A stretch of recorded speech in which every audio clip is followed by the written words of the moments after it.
And confidence is not something you have, it's something you create. And you can create it at any moment in time. A sense of confidence is nothing but a sense of power within yourself, a sense of certainty that you can pull something off. And you can create that feeling literally in a moment. It's not something that you live with. There is no one that I've ever met that no matter what situation they're in is always confident. Everybody gets knocked off kilter at times. The key is, can you turn the confidence on when you need it so you can get the most out of yourself? Does that make sense so far? So you got to remember that feeling confident is nothing but a state of mind.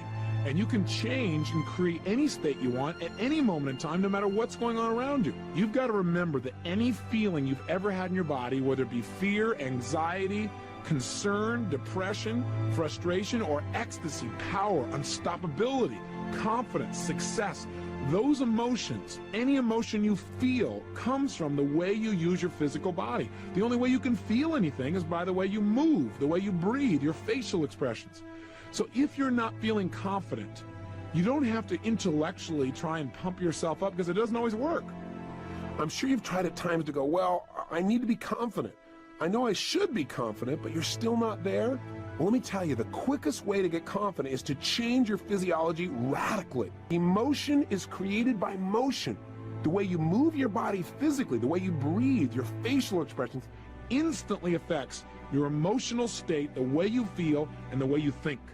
So if you need confidence, you must move in a confident way. You must literally put yourself at level 10 or above. If you're confident enough, you can develop the competence.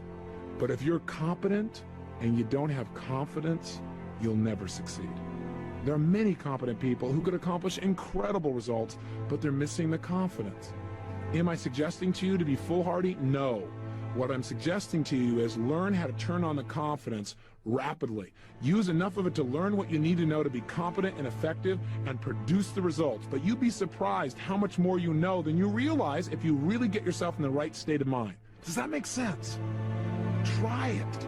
Try moving your body in a confident way. Stand the way you'd be standing if you felt unstoppably confident.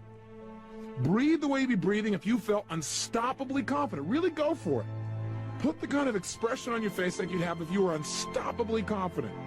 And make some gestures. Actually move your hands out with some power, as if you're trying to make a point with real power and where you know that what you're going to say is going to be effective. And just notice how that feels. Say something. Say yes in the tone of voice of somebody who is totally confident. Don't go, yes, yes, yes, yes. Yes! With some power, and just feel how it feels in your body. Get a sense of it. Turn on more intensity than you would normally use with another person. Just feel it in your body so you feel what it's like. You want to be able to turn it on just by turning your body on. This is critical. With this as a power, you can go from being afraid to strong in a matter of moments. Now try something really stupid and silly. Using your physical body effectively can put you in a state of confidence no matter what was happening around you. No matter how intense the situation, no matter how scary, no matter how difficult, you always have that resource. Don't ever say to yourself again, well, I just don't have enough confidence. Break out of that shell. If you don't feel like you have confidence, create it right now. It's not a thing that somebody gave you years ago. It's not something you missed out on. It's something you create by the way you speak, by the way you move, by the way you gesture. Control your mental focus. Remember, what you focus on is going to determine how you feel. So if you focus constantly on how things might not work out, and you look at in your brain all the possibilities of, well, what if this doesn't work, or what if that doesn't happen? If that's your mental focus, of course you're going to lack confidence. Remember, we experience whatever we focus on. So if you're focusing on how things won't work, you're going to feel the pain that you associate to that. You're going to create a tremendous amount of doubt, and then it usually becomes a self-fulfilling prophecy. You don't get what you want. But when you expect and focus on one result and you say, this is what it is, I'm going to accomplish this, I expect it, immediately your level of self-confidence goes up and you feel active immediately because your brain says, hey, if I do this, I can get some pleasure in my life. Does that make sense? That's the process we're talking about. We must control our focus. And one way to do it, of course, is to control our focus by controlling the questions we ask ourselves. Invariably, people who have a lot of doubt ask questions that create it. If you walk around in life believing that the only way you can feel confident is if you've already accomplished something, you got a problem. You're limiting yourself to the number of things you can ever feel confident about and succeed. In other words, some people say, well, how can I be confident when I've never done it before? Listen, I feel confident in all kinds of things I've never done before. You say, well, that's because you're screwed up. No, that's not why it is. It's because I come from a belief system that says this, that if I can imagine it, I can achieve it. So if I can even imagine it, I know I can achieve it, and that allows me to be confident. Plus, I have a belief system that says, if I'm committed, there's always a way to make it work. And no matter how tough the situation is, if I don't know how to make it work, somebody else does, and I can get their help. So I come from that place, and that allows me to be confident. I know I can get help. I know if I'm committed, there's a way to do it. And I know that anything in the past I've really been able to imagine accomplishing and finding a role model for, I can accomplish. Hey, listen, everything you do now, you once weren't good at. Everything you do now, there was a time when you had not done it. Why wait to get confident? Besides that, I know I can be confident about what I'm about to begin because I know, look, if it doesn't work out, I'll learn something, and that makes me feel confident because that learning will allow me to be better in the future. In other words, set yourself up to be able to be confident. Again, I'm not suggesting be foolhardy. I'm just telling you how to turn confidence on when you need it. And most of the time, you do need it. What's the potential of any human being? I personally believe it absolutely is unlimited. None of us even come close to scratching our real potential. There are a lot of people who go out there and take a lot of action and still get lousy results. Why? Action by itself is great, but it is not enough. Success starts with our beliefs. That is the core of your performance. Think about it. See, the potential is there, but if for some reason you start out with some limiting beliefs like, well, I don't have that much self-confidence anyway, or I don't have the background, or I've never done this before, so I probably won't succeed anyway. If you have that belief, are you likely to tap a lot of your potential? Highly unlikely. Now, if you don't think you're going to succeed and you're not using much potential, are you likely to take massive action? Hardly. Now, when you tap a little bit of potential and you only take a little bit of action, what kind of results do you get? A little bit of results, if any. Now, what does that do to your brain and your beliefs? Your brain goes, see, I told you so. Now you have this reinforcing belief pattern because it points back to that experience. So what happens? You have even less belief. You tap even less potential. You take even less action if that's possible. You get even worse results. And now you're truly locked into the downward spiral to the point where now you start looking at how can you do the very least to get by. That's called death rattle to personal success. The opposite is also true too. Sometimes people have an experience in life where for some reason they get a result or something happens and they begin to absolutely believe, not just hope, but know that they can accomplish something.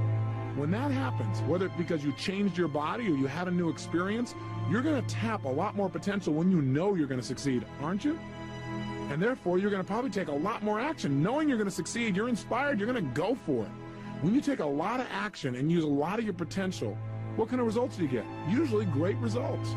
When you get great results, what does that do to your belief? Your brain goes, see, I told you would succeed. And sure enough, now your beliefs are even stronger. So what do?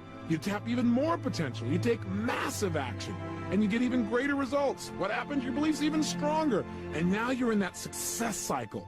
You're in that place where you literally have momentum that drives you to a whole new level. That's how beliefs are formed. You might say, well, how can I get results, though? What do I do if I'm on the downward spiral? Well, you don't change your potential. That's always there. You don't just take action, although that's a great first step. You got to change your beliefs, and one of the easiest ways to do that is change your results in advance. If you want to succeed, you need to rehearse over and over succeeding until it's so real for you, your brain begins to believe it. Now you'll tap more potential, you'll take better action, and in real life, you'll get better results. Then it'll reinforce your belief, and now you're off and running. Does this make sense? This is the way to create lifelong, unstoppable self-confidence. If you really want to be confident, know what causes people to lack in it. Focusing too much on yourself and not enough on other people will guarantee that you'll lack confidence. What do I mean? I mean, some people lack confidence because they pick themselves apart. They spend all day, every day, analyzing themselves. Why did I do this? Why don't I do that? How come I never accomplish these things? They ask lousy questions, they get lousy answers, and they create a tremendous amount of self-doubt. If you want to have more confidence, stop analyzing yourself so much and focus on other people and how you can contribute to them. And as you start giving to other people, you'll feel more confident about what you can even do for yourself. Does that make sense? And finally this, you can feel confident if all you do is remember some of the things you've accomplished in your life. You are a successful, competent person. You've done a lot of things in your life extremely well. No matter who you are or what your background is, there are things in this world that you are really good at, things you've really accomplished in your life that you've got to be proud of. Every human being I meet, I know is my superior. Because I know all of us in life have focused our attention on various things, and whatever you focused on a lot, you're good at. And every human being I meet in my life, I know that I'm superior to in some way as well. And that makes me feel confident as well, knowing I can learn from other people and that I can give too. So in order to help yourself really have reasons to feel confident, not just put yourself in state, but to feel like you got reasons, all you've got to do is manage your memories better. Pull out some of your memories of tough situations in your life where you didn't think you could pull it off, but you turned it around. You have some of those, don't you? Situations where you thought, I could never figure a way to pull this off, and yet you did. You need to remember more of those and less of the times when you felt overwhelmed. Pull out of your memory files some of the references that can show you that you deserve to be confident, that you're competent and confident that you can make things happen even in the toughest of times. And use those examples to remind yourself in the future that whatever's going on, you can find a way.